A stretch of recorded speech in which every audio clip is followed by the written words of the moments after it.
Pak Ustadz, terima kasih, luar biasa ini. Ini Ustadz yang memang ingarso sung tulodo. Ustadz yang memimpin dari depan. Tidak hanya penceramah, tapi pekerja, pembuat, inovator, luar biasa. Kalau ulama-ulama ada 100 seperti Ustadz Adi Hidayat, luar biasa. 100 pusat seperti ini, saudara-saudara sekalian. Kita dihantam tarif berapapun, kita akan berunding, akan negosiasi. Kita hormati, tapi kita percaya kepada kekuatan kita sendiri, saudara sekalian. Kalaupun mereka tidak membuka pasar mereka kepada kita, kita akan survive, kita akan tambah kuat, kita akan berdiri di atas kaki kita sendiri. Kita tidak akan pernah menyerah, kita tidak akan pernah berlutut, kita tidak akan pernah mengemis, kita tidak akan pernah minta kasihan orang lain. Tidak perlu dikasihani. Bangsa Indonesia tidak perlu dikasihani. Saudara-saudara, bulan Maret yang lalu saya jumpa dengan Ustadz Adi Hidayat di Istana Kepresidenan, Istana Merdeka di Jakarta, dan beliau menyampaikan merencanakan peluncuran gerakan Indonesia Menanam. Dan tadi sebelum saya ke sini, saya diundang oleh Menteri Pertanian, oleh Menko Pangan untuk menghadiri penanaman sawah dengan teknik modern, di mana penyebaran benih dilaksanakan dengan drone, di mana yang tadinya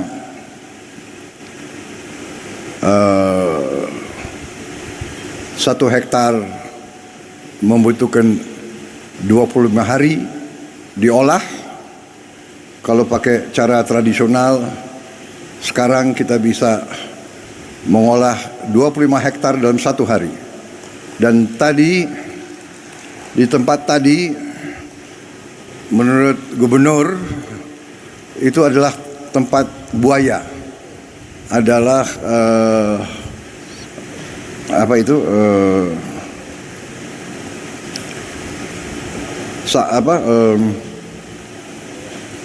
rawa, daerah rawa.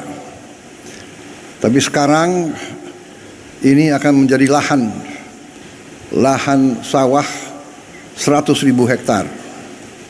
Dan sebenarnya potensinya nanti di Sumatera Selatan itu akan menjadi 1 juta hektar.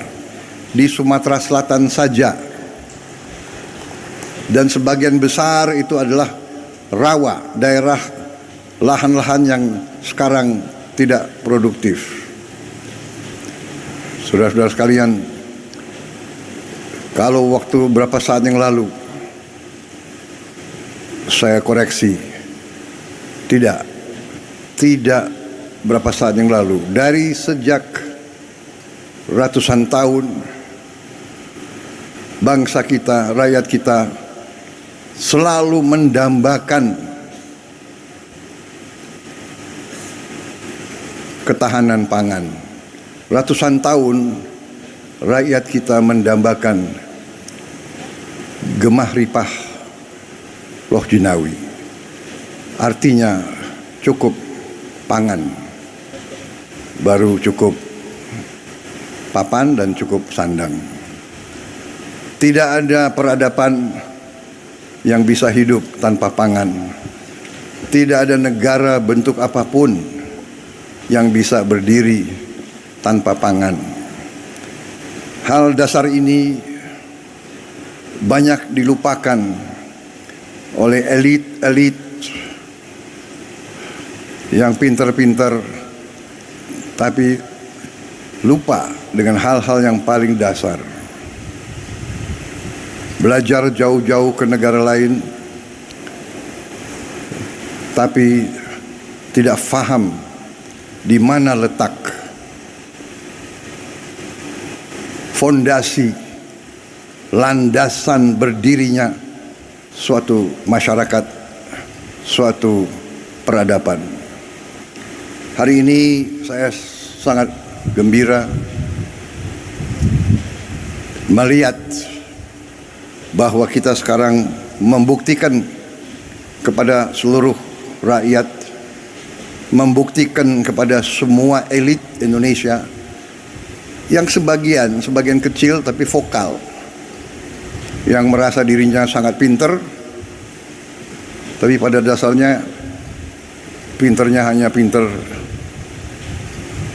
bicara, pinter analisa, tapi analisa yang saya tidak mengerti dasarnya apa. Tapi hari ini saya melihat bukti anak-anak bangsa dari semua lapisan menangkap praktisi-praktisi, tokoh-tokoh yang mau kerja, yang mau cari solusi, mau coba dan berani mencoba dan berani merintis dan berani memulai. Saudara-saudara sekalian, tadi saya diberi laporan oleh Menteri Pertanian bahwa produksi kita luar biasa dalam 3-4 bulan ini. Sekarang masalahnya adalah kita perlu gudang yang cukup karena produksinya sangat melimpah. Kita tidak boleh menyerah. Kita tidak boleh selalu mengeluh. Kita cari solusi jangka pendek dan nanti solusi jangka menengah dan solusi jangka panjang.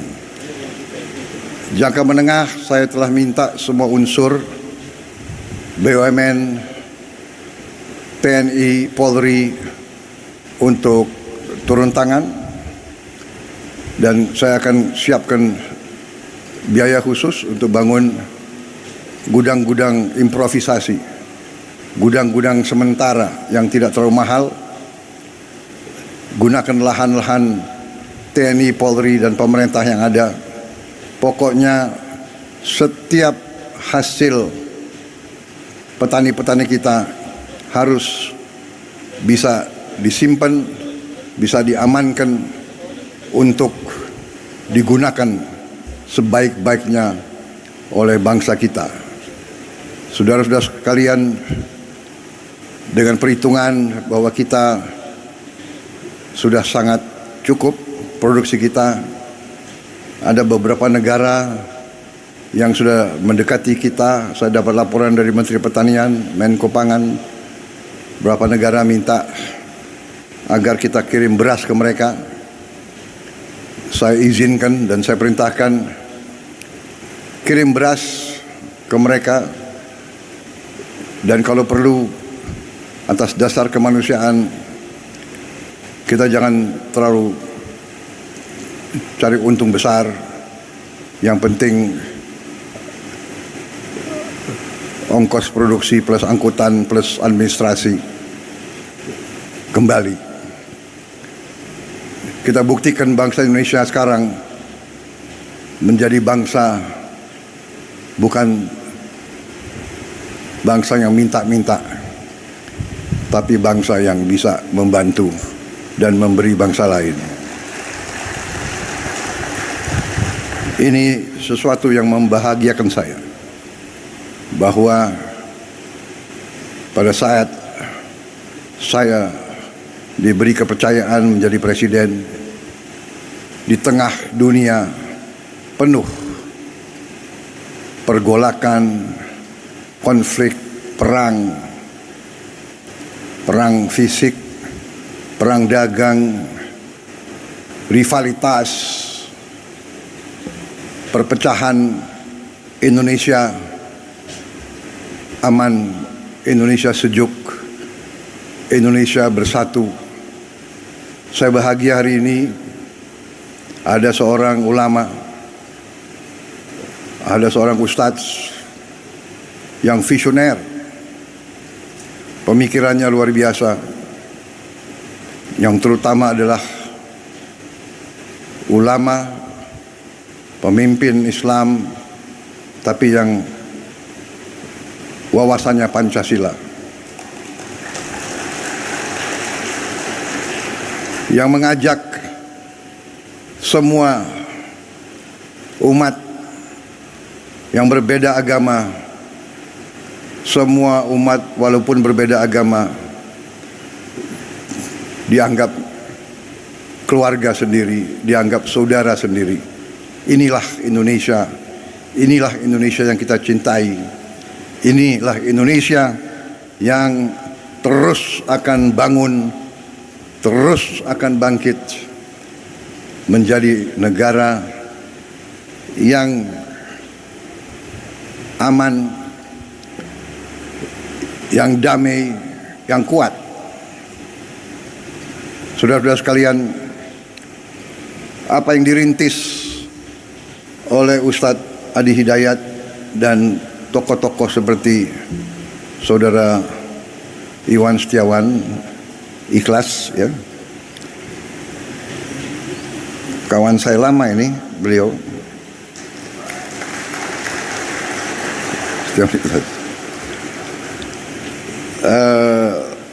ini membahagiakan. Jadi inovasi, improvisasi, riset, teknologi ini yang akan membawa Indonesia menjadi negara yang berhasil. Dan apa yang dirintis di sini menjadi contoh, dan saya percaya banyak yang seperti ini yang mungkin perlu kita beri kesempatan untuk berkembang dan tumbuh. Dari saya terima kasih ada tokoh-tokoh seperti Ustadz Adi Hidayat ini. Kita bisa bayangkan sebentar lagi seluruh Indonesia semangat, setiap keluarga, setiap masyarakat bisa ikut serta dalam kebangkitan bangsa Indonesia. Kebangkitan suatu bangsa dimulai dari satuan yang terkecil. Kita ingin Indonesia swasembada pangan. Artinya setiap provinsi harus swasembada. Setiap provinsi swasembada artinya setiap kabupaten harus swasembada. Setiap kabupaten swasembada artinya setiap kecamatan harus swasembada. Kalau kecamatan swasembada artinya setiap desa harus swasembada. Saudara-saudara sekalian, kita melihat tanah yang katanya tidak mungkin ditanam menjadi hijau. Kita melihat rawa yang tadi tempat buaya menjadi sawah berproduksi. Kita nanti akan melihat daerah-daerah yang selama ini katanya tandus, kita akan robah, kita akan melihat, kita akan bikin hijau, kita akan bikin makmur. Di mana tidak ada air, kita akan usahakan ada air. Sekarang kita sudah punya benih-benih gandum bisa ditanam di Indonesia. Kedelai bisa ditanam dengan produktivitas tinggi di Indonesia. hortikultura, semua tanaman ini adalah sumber kehidupan. Bagaimana di kota-kota? Di kota-kota, di pinggir, kita akan bikin lahan-lahan vertikal seperti ini, tapi bisa bertingkat-tingkat. Mungkin 1 hektar, kalau kita bangun 10 tingkat menjadi 10 hektar. Dengan sistem pengairan, dengan energi, dengan tenaga panel surya. Jadi kita, masa depan kita gemilang. Terima kasih Pak Ustadz, hari ini kelihatan Indonesia sangat cerah. Dan kita bersyukur kepada Yang Maha Kuasa atas segala nikmat yang diberikan kepada kita. Yang Maha Kuasa telah memberi sangat banyak kepada bangsa kita. Sekarang kita butuh putra-putri bangsa yang pandai mengolah apa yang diberikan oleh Yang Maha Kuasa. Tidak menyerah, rawa dibikin produktif, lahan kering, lahan susah dijadikan tempat riset. Ini akan berkembang. Anak-anak kita akan sehat. Kita memberi program makan bergizi. Ada yang menentang, ada yang nyinyir. Dan yang nyinyir, kagetnya tuh ya ada yang profesor nyinyir gitu. Tapi nggak apa-apalah, ya kan? Biar nanti profesor belajar dari Ustadz Adi Hidayat gitu. Jangan-jangan dia profesornya di ruangan, nggak tahu belajarnya apa, tapi di ruangan.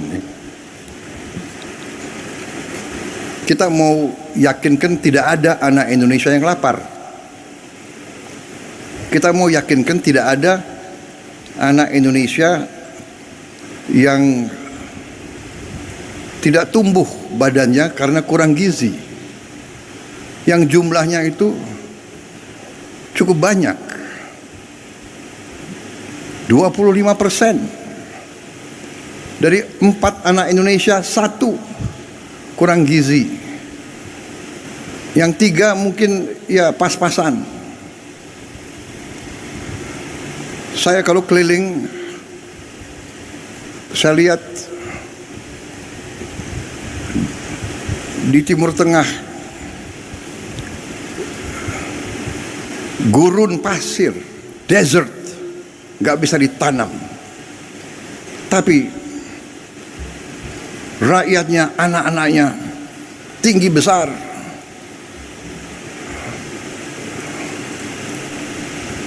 Pemimpin-pemimpinnya mikirkan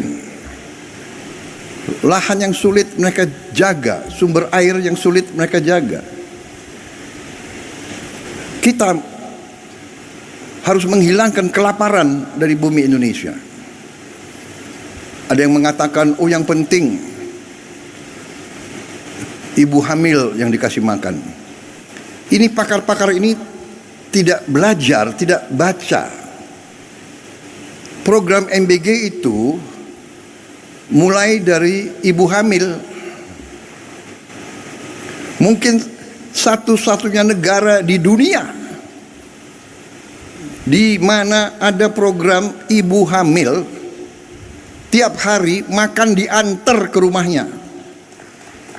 Coba kasih lihat di mana ada negara sekarang. Saudara-saudara sekalian, saya dapat surat dari pimpinan negara lain. Belajar ke Indonesia, mau belajar tentang makan bergizi. Saya katakan kita belum.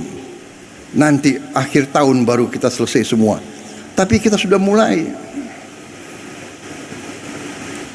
Ibu yang sedang hamil makan diantar ke rumahnya. Kita pakai semua potensi yang sudah ada di Indonesia. Ada pendamping, ada pekerja dari keluarga berencana di tiap desa, itu yang antar. kita bikin dapur-dapur, pesantren, semua sekolah kita ikut sertakan. Kecuali mereka yang sudah mapan, yang tidak mau, ya nggak apa-apa, kita tidak paksakan. Jadi saudara-saudara, artinya apa? Artinya yang sekarang tiap desa sudah berjalan berapa tahun program dana desa, 1 miliar rupiah per desa per tahun. Dulu yang perjuangkan kita-kita juga, dari semua partai di parlemen, HKTI, kalau tidak salah sudah berjalan 10 tahun. Di desa kita kembalikan 1 miliar, satu desa 1 tahun. Dengan program makan bergizi, uang yang beredar di tiap desa itu ditambah 6 miliar 1 tahun. Minimal 5, 6, ada yang 7, ada yang 8 miliar. Bayangkan dari 1 miliar naik ke 6 miliar, atau dari 1 miliar naik ke 5 miliar saja, itu kenaikan 500% dalam 1 tahun. Yang tadinya hanya 1 miliar beredar di desa menjadi 6 miliar di satu desa. Kenapa? Karena tiap hari untuk memberi makan anak-anak, Badan Gizi Nasional butuh beli telur, beli ayam, beli ikan, beli sayur, beli tomat, beli wortel, beli timun. Ini ekonomi desa, ekonomi kecamatan hidup. Saya baca kemarin ada profesor yang tanya, nggak ada gunanya koperasi di desa. Koperasi yang kita canangkan minimal 70.000 koperasi merah putih baru, kalau bisa 80.000. Katanya tak ada gunanya. Nanti di tiap koperasi itu kita bangun gudang. Berapapun hasil di desa itu akan aman karena gudangnya ada. Saya sedih tahun-tahun belakangan. Saya dulu ketua umum HKTI, saya dapat laporan, Pak, di desa saya kita baru panen mangga yang paling bagus di dunia, tapi tidak ada kendaraan untuk ambil. Setelah berapa hari, hasil mangga yang terbaik itu rusak. Nangis petani-petani di desa itu. Sekarang tiap desa akan punya gudang, tiap desa akan punya kamar pendingin. Hasil apapun akan aman sampai dia mampu menjual. Dan tiap koperasi akan kita beri truk.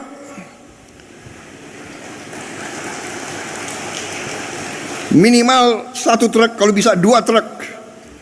Semua hasil dari desa itu bisa dipasarkan, dan semua kebutuhan desa itu bisa diambil ke desa itu.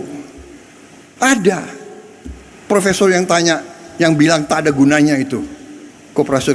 Ya sudah, kita hormati pendapat dia.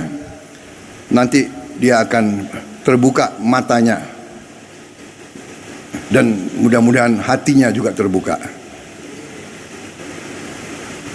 Puluhan tahun keluhan rakyat itu untuk nurunkan semangat kita. Ini adalah aneh. Saya khawatir dari mana pribadi-pribadi semacam itu, ya. Tapi nggak apa-apa. Kita demokrasi, silakan. Ya, yang mau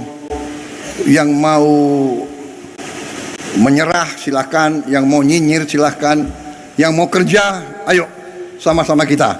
Kita tukang kerja. Iya kan? Kita buktikan. Hari ini bukti. Nanti mungkin Berapa minggu lagi, berapa bulan lagi, kita akan terus buktikan. Saudara-saudara sekalian, dari kita selalu import, sekarang kita bantu negara lain. Bukan kita sombong, tidak boleh sombong. Kita selalu harus rendah hati. Tapi jangan kita rendah diri. Jangan menyerah sebelum berjuang. Apa bisa? Ya kan? Bisa. Uangnya dari mana? Ada. Dari mana uangnya? Dari penghematan. Saudara-saudara, saya kira itu dari saya.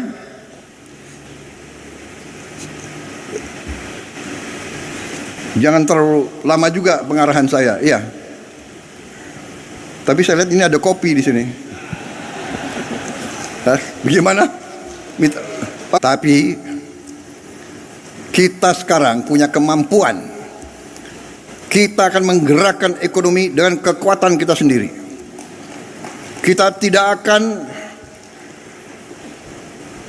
memaki-maki negara lain. Kita dihantam tarif berapapun, kita akan berunding, akan negosiasi. Kita hormati, tapi kita percaya kepada kekuatan kita sendiri, saudara sekalian. Kalaupun mereka tidak membuka pasar mereka kepada kita, kita akan survive. Kita akan tambah kuat. Kita akan berdiri di atas kaki kita sendiri. Kita tidak akan pernah menyerah. Kita tidak akan pernah berlutut. Kita tidak akan pernah mengemis. Kita tidak akan pernah minta kasihan orang lain. Tidak perlu dikasihani. Bangsa Indonesia tidak perlu dikasihani. Kita akan swasembada pangan. Kita akan menjadi lumbung pangan dunia.